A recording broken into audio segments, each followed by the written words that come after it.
तो जैसा कि पिछले एपिसोड में हमने देखा था, तो ज़ू जो था ना अपनी परछाई की आँखों के थ्रू मतलब क्योंकि परछाई क्या करती थी इसकी, कि जितने भी जीव हैं उसके अंदर अपनी परछाई का अंश छोड़ सकती है। तो उसके थ्रू वो आँख बना लेती थी और हर एक एरिया पर ज़ू नज़र रख पा रहा था। तो किसी एक आँख से ये देखता है कि जहाँ पर बहुत सारे ना घोस्ट वगैरह, भूत जैसे हम बोलते हैं, इकट्ठा हो रहे थे और ये इसी समय का इंतज़ार कर रहा था, अब आगे। और जैसे ही जो ये देखता है ना, तुरंत अपना धर्म स्किप अंदर रखता है, प्रोफाउंड स्टेट में एंटर करता है और बहुत तेज़ी से लाइफ लैम्प की भी ऑरा मतलब ये एक्टिवेट कर देता है और बहुत तेज़ी से आगे बढ़ चुका था, उसी आँख की तरफ जहाँ से ये ऑरा ये फ़ील किया था। क्योंकि इसकी जो परछाई का आँख था ना, वो एक मछली से कनेक्टेड था जिसे मून ग्लो सी बेस कहा जाता है। 2 घंटे तक लगातार ये ट्रैवल करता है। उसके बाद आगे में से भूत वगैरह जो थे, वो हवा में ऐसा घूमते हुए दिखाई देते और उस पर थोड़े अलग दिख रहे थे। जू सोचता है इसका क्या जो आइडिया था वो काम करेगा। अब धर्मा स्किफ निकालता है। परछाई इसकी जितने भी शैडो आइज़ थी ना, सबको अब खींच लेता है अपनी तरफ और फिलहाल धर्मा स्किफ को लेकर के ये आगे बढ़ता है इन कोस्ट की तरफ। इस दौरान कुछ विचित्र आवाज़ इसके कानों में आती है, जैसे भूत जो गुर्राते हैं ना, वैसे मानो रो रहे हैं। भेड़ियों जैसे कुछ आवाज़ें रोने की। अब ये जो भूत जहाँ पर उड़ रहे थे बीच में पूरा गोल, गोल, गोल समुद्र के ऊपर, उस एरिया में ज़ू पहुँच चुका था। बॉटल निकालता और उसमें कुछ थर्मा फोर्स भेजता है। आवाज़ काफ़ी खतरनाक थी लेकिन ज़ू को फ़र्क नहीं पड़ता है, ये शांत हो जाता है। बॉटल में मानो शायद ये आवाज़ें इकट्ठा कर रहा था। धीरे-धीरे समय गुज़रता है और अगले दिन की सुबह हो चुकी थी।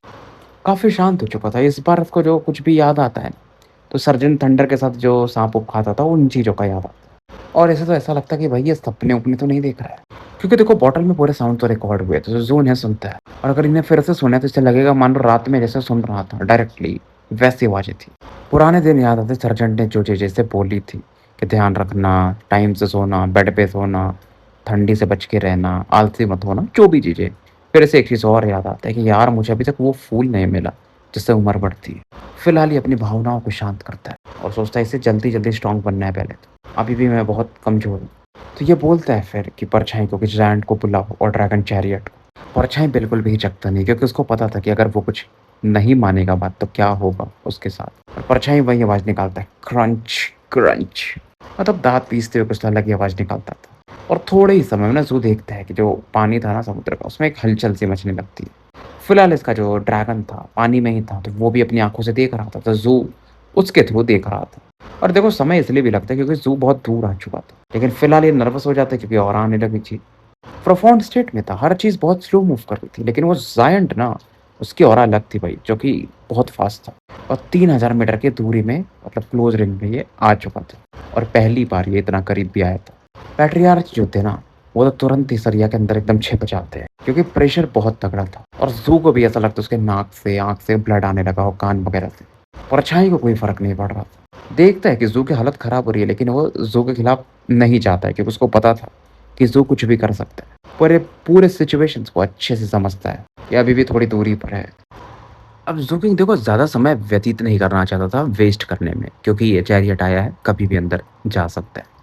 अब देखो ये जो बॉटल में म्यूजिक जो रिकॉर्ड किया था वो भूतों का था, तो क्या वो काम करेगा कि नहीं, इसके मन में ये डाउट था। लेकिन अब कुछ तो करना पड़ेगा भाई। वो क्यों करना है इसको यूज़? क्योंकि ये इसके थ्रू वो जो जायंट है उसको शांत कर सकता है। उतने समय में इसको काम करना पड़ेगा। अगर ये म्यूजिक भी काम नहीं किया तो फिर लफड़े हैं भाई। अब जायंट की तरफ देखता है जो कि इसके करीब आते जा रहा था। अब दूरी जो थी ना लगभग 2 किलोमीटर के आसपास की बची बची थी और अभी तक ज़ू को लग रहा था काम करेगा, नहीं करेगा, क्योंकि प्रेशर बढ़ते जा रहा था।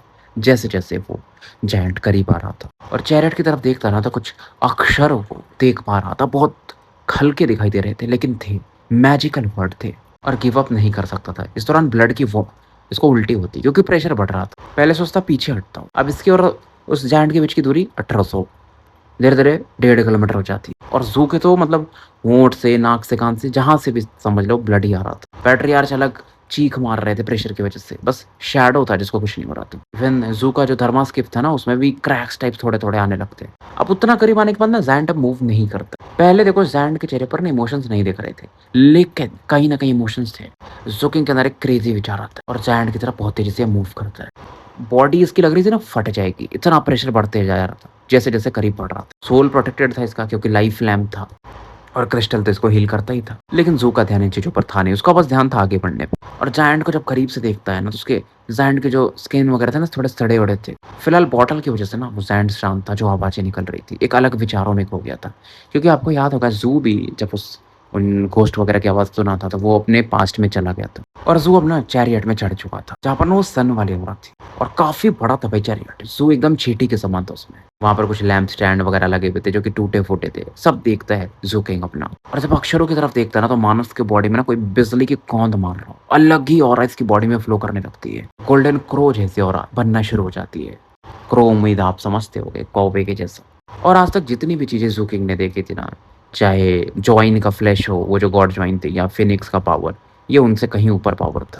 ये था ये ऑरा, इतना तगड़ा। और जो थर्ड एल्डर ने इसे बताया था ना भाई, सही चीज़ था। इसका इसमें सोल जो था ना काँप रहा था। मतलब शब्दों में बयान नहीं कर सकते, ऐसी ऊर्जा ये फ़ील कर रहा था। पूरे मतलब इमेजेस देखता है कि जो गोल्डन क्रो है ना, कैसे उड़ रहा है, कैसे पंख उसके लहरा रहे हैं। ऐसी कुछ फीलिंग इसको मिली थी जब बंजारों के बेस कैंप से वो मंदिर में गया था ना, जहाँ पर इसे वो गोल्डन सैबर वाली टेक्निक मिली थी। और ज़ू की जो समझने की क्षमता थी ना देखो, बाकी लोगों से बहुत ऊपर थी। तो पूरा ये ध्यान में लग जाता है, और गोल्डन क्रो की मूवमेंट से लेकर के हर चीज़ अपने आप जैसे वो छवि बनती है। अगर आपने चाइनीज़ सीरीज़ देखे होंगे, तो आप एक मेंटल स्पेस में एंटर कर जाते हो, जहाँ पर चीज़ों को समझने लगते हो। अब ज़ू का जो लाइफ लैम्प था ना, वहाँ पर एक फिगर सा बनने लगता है, एक चित्र प्रतिबिंबित होने लगती है, जो कि धीरे-धीरे क्लियर होती जाती है और एक सुनहरे कौवे के समान दिखने लगती है। और ज़ू देख रहा था पूरी चीज़ों को, और उसके धीरे-धीरे लैंप पर वो इमेज बनना शुरू हो चुका था। और ज़ू को फ़ील होता है ना भाई, इसका दिमाग उतना ऑरा ले ही नहीं पाएगा, उतनी समझ। लगता था कि कोलैप्स हो जाए पूरा, क्योंकि इन्फॉर्मेशन आ चुका था। पूरे नस नाड़ियाँ ना इसकी एकदम फूल चुकी थी, आँखें एकदम खूनी लाल हो जाती। ज़ू को पता नहीं था देखो, नाक से इसको इसके ब्लड आ ही रहा था। और जिस बॉटल में इसने ना वो भूतों की आवाज़ रिकॉर्ड की थी ना, अब धीरे-धीरे आपको पता है कि बॉटल से निकलती रहेंगी आवाज़ लगातार, लेकिन एक समय के बाद वो धीमे होने लगती है, खत्म होने लगती है।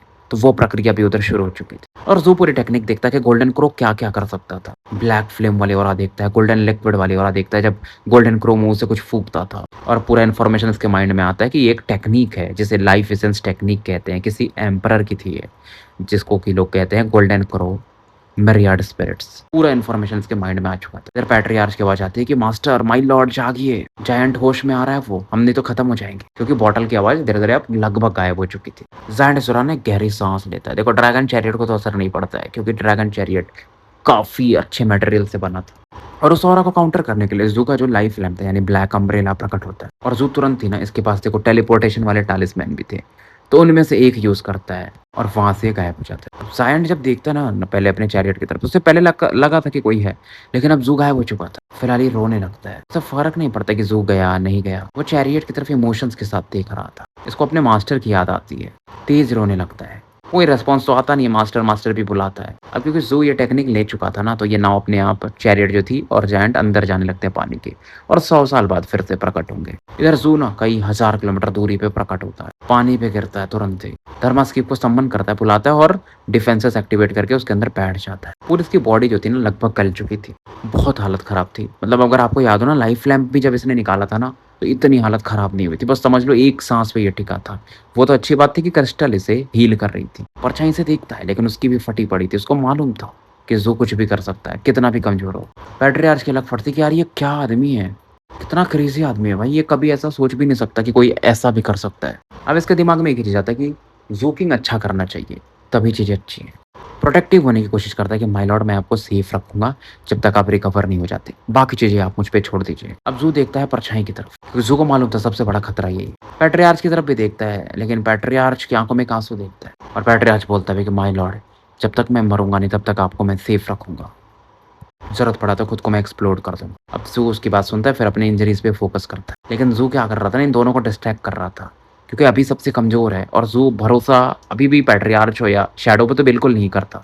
लेकिन फिलहाल अंदर ही अंदर काफ़ी खुश था कि जितना भी इसने मेहनत किया, वो काम तो कर गया। क्योंकि बहुत बड़ी चीज़ मिल गई थी यार, इम्पीरियल क्लास की टेक्निक मिल गई थी, legacy technique, golden crow, myriad spirits.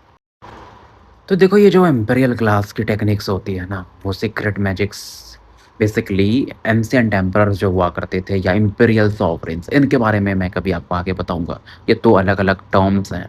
ये उन लोगों के द्वारा बनाया गया है, जो कि रिवर्ड एंशिएंट लैंड में रहते थे। बस समझ लो खतरनाक लेवल की टेक्निक होती है। इसके लिए मारा-मारी हो जाए भाई पूरी। अगर इवन अगर पावरफुल बंदी जो नासेंट सोल में हो या उसके ऊपर, वो भी झगड़े कर ले और आप डेस्टाइन्ड नहीं हो, अगर आपकी किस्मत नहीं है उस तरफ, तो भाई आपको ये चीज़ें नहीं मिलती हैं। जैसे कि यही टेक्निक देख लो गोल्डन क्रो वाली, भाई कितने लोगों ने ट्राई किया है, लेकिन मिला तो मेरे लड़के ज़ू को ही।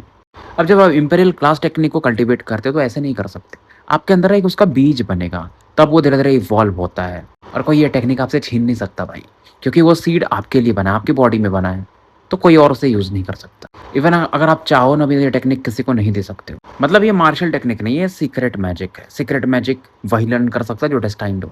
और जब आप एक लेवल तक इसे कल्टीवेट कर लोगे ना, तो ये बॉडी कल्टीवेशन टेक्निक है। तो आपकी गोल्डन क्रो एम्परर बॉडी बन जाएगी, मतलब एम्परर लेवल की बॉडी होगी आपकी। तो ये मैजिक में कोई गोल्डन नहीं था ना कोई एविल था, न्यूट्रल टेक्निक था ये।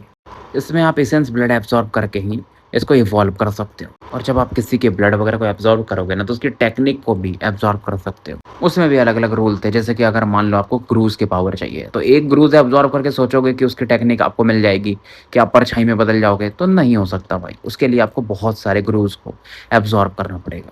अब ज़ू के मन में भी ये भी आता है कि देखो ये बॉडी कल्टीवेशन टेक्निक है, और इसने वो जो सीएन माउंटेन इनकांटेशन जो सबसे पहले सीखा था, वो भी बॉडी कल्टीवेशन टेक्निक है। तो क्या वो भी इवॉल्व होगा, मतलब कुछ होगा क्या? लेकिन अभी इतना इंजर्ड था कि ये कुछ कर नहीं सकता था। पहले रिकवरी पर फोकस करता है। समय गुजरता, धीरे-धीरे 10 दिन निकल चुके थे और परछाई भी कुछ नहीं करता, एकदम ईमानदारी दिखा रहा था। यहाँ ईमानदारी चलाता बाबू, कुछ वैसा वाला। पैट्रियार्च भी देख रहा था। रुक जा। पंडित जो तुझे फिर सप्रेस करेगा, जो तू एक्टिंग कर रहा है ना। पैट्रियार्च क्या करता था ना, आसपास के एरिया में पूरा चक्कर मार के आता था कि कोई इधर आ तो नहीं रहा है। सी बीस्ट वगैरह जो थे ना, उसे तो ज़ू अपने परछाइयों से अट्रैक्ट करवा रहा था ताकि उन्हें रख सके और बाद में काम आएँगे। अब ज़ू लगभग रिकवर कर चुका था, थोड़ी बहुत अभी भी रिकवरी बाकी थी, लेकिन अब ये सोचता है कि गोल्डन क्रो को अब कल्टीवेट करता हूँ। कुछ मंत्र पढ़ता है, अपने अंगूठे को अपने डांटियान रीजन यानी नाभि के पास में ले जाके रखता है। सूर्य की तरफ देखता है, मानो एक ऊर्जा इसकी बॉडी में प्रवेश कर रही हो, क्योंकि गोल्डन क्रो जो था वो सन से रिलेटेड कुछ टेक्निक थी, अगर आपको पता हो तो। अब लाइफ लैम्प पे देखो इसके वो क्रो की छवि बन गई थी इमेज, तो वो एक्टिवेट होती है, पंख लहराती है, सन वाली ऑरा को एब्सॉर्ब करने लगती है। ये पहला स्टेप था कल्टीवेशन का, लेगेसी सीड वगैरह को बनाना। और ब्लड से आप इसे नरिश कर सकते हो, इस टेक्निक को इवॉल्व करा सकते हो। और गोल्डन क्रो जो था ना, लगातार एनर्जी एब्सॉर्ब करते जाता है। अब ज़ू की जो बॉडी थी ना, वो धीरे-धीरे कम होने लगती है, हड्डी पसली पूरी सूखने लगती है। लेकिन उसको पता था कि पूरा रिसर्च करके बैठा था, तो लेगेसी सीड बनाने के लिए अच्छी खासी ऊर्जा लगती है। अब जब इसे लगता है कि इसकी बॉडी की ऊर्जा काफ़ी नहीं है, इवन जो इसके पास सी एंड माउंटेन इनकांटेशन वाली जो ऑरा थी, वो भी ये यूज़ करता है, बट वो ऑरा भी कम पड़ जाती है। ज़ू ने जो भी ये समुद्री जीव को पकड़ा था ना, परछाई के थ्रू या बहुत सी चीज़ों के थ्रू, ये उनकी ऑरा एब्जॉर्ब करना शुरू करता है। और जॉइन के फ्लैश को लास्ट में यूज़ करना पड़ जाता है इससे। अब जॉइन का फ्लैश पावरफुल था, तो ये क्रो की जो कौवा था, इसकी आंखें खुलने लगती है, चीख सा मारता है, जैसे डाउ रेजोनेंस चारों तरफ फैलने लगता है। अब क्या होता है ना कि ज़ू के पीछे में ना एक टैटू बनने लगता है गर्दन के पीछे में। ऑरा काफ़ी खतरनाक थी भाई, जिसे देख करके पैट्रियार्च हो या परछाई दोनों की फट जाती। वो ऑरा ही जो परछाई टैटू बना था ना, वही डिवोर कर रहा था पूरी ऑरा से। तो लेगेसी सीड जो है ना, ये जो बीज है, वो 2 फेज़ों में इवॉल्व होता है। पहले में आप सीड को थोड़ा नर्चर करो और उसके बाद आपके पीछे में टैटू बन जाएगा। तो वो टैटू तो बन चुका था, टोटम टैटू। और दूसरे स्टेप में आप इस ऑरा को इस्तेमाल करके ना एक उसकी छाया बना पाओगे, जैसा कि बनाता था अपना बंदा। क्या था वो, ड्रॉट नॉट या समथिंग कुछ तो था, ड्रॉट डीमन की। तो समुद्री जीव जो भी पकड़े थे, ये लगातार उन्हें डिवोर करते जाता है।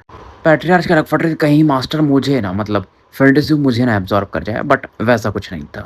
अब जो परछाई था ना, वो क्या कर रहा था, जो ये जो जीव वगैरह थे ना, उनके अंदर में जो करप्शन था, उन्हें एब्ज़ॉर्ब कर रहा था। तो जो टैटू थी उसकी ऑरा ना बढ़ते जाती, एक प्रेशर भी उससे निकल रहा था। अब ज़ू का जो बैटल प्रोवेस था, मतलब बैटल करने की क्षमता का पावर, वो और बढ़ चुका था। और ज़ू यहाँ से उठता है खुद जा कर के अब तो, क्योंकि ये भाई ठीक हो चुका था, तो लगातार सी बीस्ट वगैरह को निपटाना शुरू करता है। इस दौरान 15 दिन बीत जाते हैं और जो दूसरा फेज़ भी था ना सीड को स्टेबलाइज़ करने का, वो पूरा कर चुका था। इस दौरान एक ब्लू ड्रैगन को ये पकड़ता है। ये अलग प्रजाति के माने जाते हैं और ये ब्लू ड्रैगन पावरफुल था यार। 2 लाइफ फ्लेम्स के बराबर की इसके पास ऑरा थी फाउंडेशन लेवल में, और खतरनाक बैटल चलता है ज़ू का इसके साथ। टोटम टैटू लगभग कंप्लीट हो चुका था, तो ये कवर भी कर चुका था और इसके पास वो ब्लैक बेल फायर वाली ऑरा थी, तो उससे पूरा ना ये ब्लू ड्रैगन को लपेट देता है। गोल्डन फेदर्स इसके पीछे में प्रकट होते हैं, जो कि इस ड्रैगन की ऑरा को एब्जॉर्ब करने लगते हैं। इस दौरान इसका जो स्नेक नेक ड्रैगन था ना ज़ू का, वो भी प्रकट होता है और ब्लू ड्रैगन पे अटैक कर देता है। फिलहाल अब क्योंकि देखो सोल को भी तो डिवोर करता है ज़ू, तो ज़ू जब सोल को डिवोर करता है, क्योंकि ब्लड काम आ रहा था टैटू के लिए, लेकिन सोल एब्जॉर्ब करके ज़ू अपने 2 और धर्मापर्चर खोल लेता है। 48 अब खुल चुके थे और उसके हिसाब से कुछ और सी बीच लगेंगे, फिर सेकंड फेज़ पूरा कंप्लीट हो जाएगा। तब क्या होगा ना कि इंपीरियल टेक्निक इसकी हमेशा के लिए हो जाएगी। इधर जो पैट्रियार्स है वो अलग ही सोचता है कि यार ये जो फिंडिस जो है ना एकदम नॉवेल का जो मेन कैरेक्टर होता है ना ये वैसा ही है एकदम। मुझे लगता है कि ना मुझे इस पर किताब लिखनी चाहिए। शायद वो बहुत फेमस हो जाए फ्यूचर में जाकर के। ज़ू इधर अपने काम में लगा हुआ था इस दौरान। इसे दूर में ना 3 वॉरशिप ज़ू को दिखाई नहीं देते मतलब उधर से गुज़र रहे थे और नाव की जो औरत थी ना उसे भी जो बंदा भी था उसने ब्लॉक करके रखा। क्यों ब्लॉक करके रखा था कि नाव में लोग बैठे होंगे तो उनकी ऑरा बाहर रिवील नहीं होगी और नाव चल रही थी करप्शन की वजह से और सैकड़ों में उसके ऊपर सी ज़ॉम्बीज़ थे। ज़्यादातर देखो ना तो कि कंडेंसेशन लेवल में थे और 4 ऐसे थे जो कि फाउंडेशन लेवल में थे और नॉर्मल नहीं थे, वो लाइव फ्लेम्स के साथ थे, नॉर्मल वाले फाउंडेशन कल्टीवेटर नहीं थे। उनमें जो सबसे स्ट्रॉन्गेस्ट था ना वो व्हाइट कपड़े में था और ऐसा लग नहीं रहा था कि वो प्रोफाउंड स्टेट में है। लेकिन फिर भी ऑरा से पता चल रहा था कि 2 लाइफ फ्लेम के बराबर तो ऑरा होगी और वही इनका मेन मालिक था। इन तीनों नावों को लीड कर रहा था। उसके बाजू में एक वुमन खड़ी जो कि सी ज़ॉम्बी थी। पहले वो भी इंसान थी लेकिन अब सी ज़ॉम्बी बन चुकी है। सी ज़ॉम्बी बनने के लिए आपको पता है मरना पड़ता है पहले। और वो इस बंदे से बात कर रही थी और उसे क्या बोल रही थी पता है? Big bro zoo king. आप बताइए आप मुझे कैसे तोड़ना है? मैं तो छिप कर की थी मतलब वेशभूषा बदल के थी। अब बंदा बताना तो नहीं चाहता था लेकिन बंदे क्या करती है ना कुछ ब्लैक स्टोन निकालती है इसे देती है। ये ले लेता है और बोलता है ठीक है फिर थर्ड प्रिंसेस। आपको वैसे पता है ना कि ज्ञान की कोई कीमत नहीं होती। आप क्योंकि ज्ञान की इतनी कीमत करती है तो मैं ज़ू किंग आपको इस सवाल का जवाब देता हूँ। और बताता है कि जब मैं सी ज़ॉम्बी नहीं था ना तो मैं 7th पिक का डिसाइपल था। तो मैंने एक टेक्निक सीखी थी। तो मुझे इसलिए आपको बारे में पता चल गया। आपके पिताजी बहुत चिंतित रहते हैं इसलिए उन्होंने मुझे बोला था आपको लेकर आने के लिए। मतलब हम एंसेस्ट्रल लैंड आपका जो सी ज़ॉम्बी वाला है वहाँ जा रहे हैं। बंदी बोलती है थोड़ा शर्मा जाती है कि ठीक है ओह आपको पता है ना आप मेरे डाउ प्रोटेक्टर रहोगे जब तक हम वापस नहीं जाएँगे। आप बहुत सही हो, बहुत स्पेशल हो। आपको पता है मैंने तो आपको सवाल के बदले में जब आपके लिए म्यूटेशन स्टोन दिया, करप्शन स्टोन। नहीं तो कोई मुझसे ऐसे निकलवा ले पैसे, हिम्मत मजाल नहीं किसी की। अब इधर ये जो बंदा था ना सफ़ेद बालों वाला बोलता है मैं ज़ू किंग मैं अपने वचन के खिलाफ कभी नहीं जाता। अगर आप मेरा सहायता करती हैं मिशन पूरा करने में प्रिंसेस देन डाओ पार्टनर की क्या बात कर रहे हो? मैं हमेशा आपके साथ रह सकता हूँ। मैं अगर अपने वचन के खिलाफ जाऊँ ना तो आप चाहो तो मुझे ज़हर से मार देना। बिजली मुझे 5 बार मारे लगातार। तो बंदी काफ़ी खुश होती है, उसकी आँखों में चमक था। इस दौरान ये सफ़ेद ज़ॉम्बी जो था ना थोड़ा गला-वला साफ करता है। इधर ज़ू कुछ तो फ़ील करता है, थोड़ा चौकन्ना हो जाता है, पीछे हटता है। उसके सामने में कुछ घोंसली फिगर्स दिखाई दे रहे थे। मतलब ये जो शहर था आस-पास काफ़ी हलचल यहाँ पर पड़ रही थी। वो सिटी थोड़ी इसको विचित्र फ़ील होती है, हालाँकि वहाँ के लोग कुछ कर नहीं रहे थे इसको भी। लेकिन ज़ू अब टेस्ट नहीं करना चाहता था, तो एक दूसरे लोकेशन की तरफ बढ़ता है और चैन की साँस लेता है और ज़ू को लगता है कि ज़्यादा इधर-उधर नहीं जाना चाहिए। जैसे समुद्र में इसे एक जीव मिला था ना जिसका खोपड़ी काफ़ी बड़ा था, वो अलग ही हँस रहा था और वो ज़ू को देखता तो भाग जाता है। फिर इसे ऐसे ही कुछ मिलता है, तो ये थोड़ा ज़मीनी स्तर पे आ जाता है और सोचता है कि मुझे अब थोड़ा सावधान रहना पड़ेगा क्योंकि जो गोल्डन क्रो का सेकंड फेज़ है सीड वाला, वो तो लगभग कंप्लीट हो चुका। अब जो इसका ड्रैगन वेल था ना, समुद्र के अंदर था, तो उसके थ्रू ये आस-पास की चीज़ों को ऑब्ज़र्व कर रहा और इसका जो नेक ड्रैगन दिखता था पहले ना वो, साँप की तरह, अब वो बदल चुका था और वो ब्लू ग्रीन ड्रैगन के जैसा दिखने लगा था। मतलब ड्रैगन जिसने अब इसने जब वो ब्लू ड्रैगन को मारा ना तो अपने जो सी ड्रैगन था, फॉरबिडन सी ड्रैगन उसका शेप वैसा कर दिया। फिलहाल धीरे-धीरे अपना ये मारते-पीटते रहता है, कल्टीवेशन में लगे रहता है।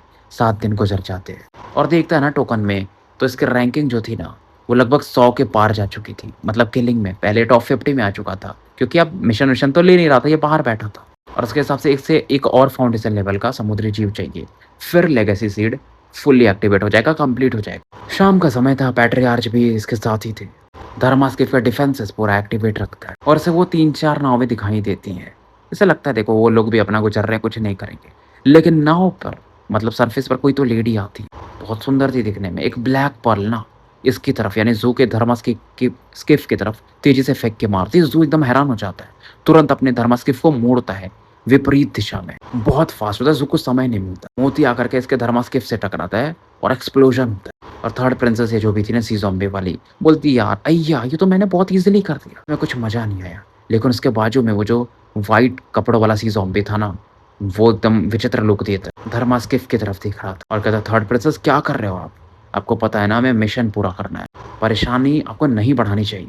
आप थोड़ा शांत बैठो, नहीं तो क्या पता कहीं आप अटैक कर रहे हो, सामने वाला बंदा काफ़ी फिंडिस हो, मर्डरस हो, किलर हो तगड़ा वाला। इस दौरान ये जो सी ज़ॉम्बी था ना सेब निकालता है और खाने लगता है। थर्ड प्रिंसेस स्माइल करती है और कहती है, उसमें क्या है बिग ब्रो ज़ूके? एक नाव ही तो था 7 ब्लड आइस का। मेरे एक अटैक में खत्म हो गया तो क्या फ़र्क पड़ता है? सफ़ेद ज़ॉम्बी जो था ना वो कुछ बताना चाहता था, लेकिन नहीं बोलता है। इधर ये लोग आगे बढ़ जाते हैं और पानी में ना एक और थर्मास्केप दिखता है जो कि थोड़ा छोटा था। एकदम बोलते हैं ना छिपकली के जैसा दिख रहा था और इन तीनों नावों का पीछा कर रहा। तो ज़ू की जो नाव एक्सप्लोर करती है ना, वो बेसिकली बाहरी हिस्सा जो था ज़ैंग ने वैसा बनाया था, तो वही एक्सप्लोर करता है। असली जो ज़ू का नाव था ये था, जिसमें अभी ज़ू बैठा था।